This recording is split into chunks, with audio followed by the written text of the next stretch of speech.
ভারতে পালানোর সময় ৩ সঙ্গী সহ চট্টগ্রামের শীর্ষ সন্ত্রাসী ডেভিড ইমনকে গ্রেফতার করেছে যশোর পুলিশ।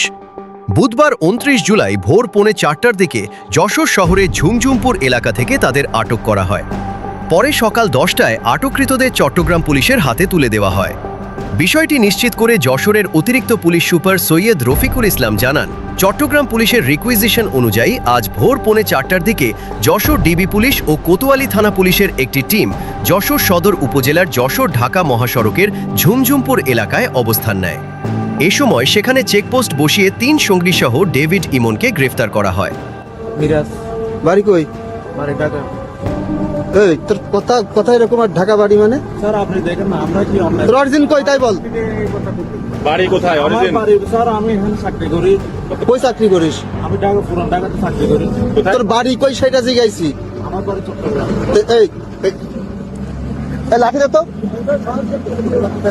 পরে সকাল ১০টার দিকে তাদেরকে চট্টগ্রাম পুলিশের জিম্মায় দিয়ে দেওয়া হয়। অতিরিক্ত পুলিশ সুপার সৈয়দ রফিকুল ইসলাম আরও জানান, প্রাথমিক জিজ্ঞাসাবাদে আটককৃতরা জানিয়েছেন তারা সীমান্ত পাড়ি দিয়ে ভারতে যাওয়ার জন্য যশোরে এসেছিলেন। চট্টগ্রাম শীর্ষ সন্ত্রাসী এবং অস্ত্রধারী, যিনি কিছুদিন পূর্বে বিভিন্ন ধরনের অপকর্ম করেছে, তো তাকে গতকাল রাত ৩টার পরে আমাদের যশোর কোতোয়ালি থানার ঝুমঝুমপুর নামক একটি জায়গা থেকে আমাদের ডিবি পুলিশের 4টি চৌকস দল এবং থানা পুলিশের সমন্বয়ে আমরা চেকপোস্ট করে তাকে তার ৩ সহযোগী সহ আমরা তাদেরকে গ্রেপ্তার করতে সক্ষম হই। এটি আমাদের গোয়েন্দা তথ্যের ভিত্তিতে এবং চট্টগ্রাম জেলা পুলিশের অভিযানের কারণে আমরা তাদেরকে গ্রেপ্তার করতে সক্ষম হই।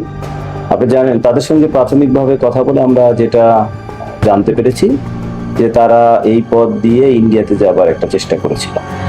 পরবর্তীতে আমরা চট্টগ্রাম জেলা পুলিশের অফিসারদের কাছে তাদেরকে হস্তান্তর করেছি।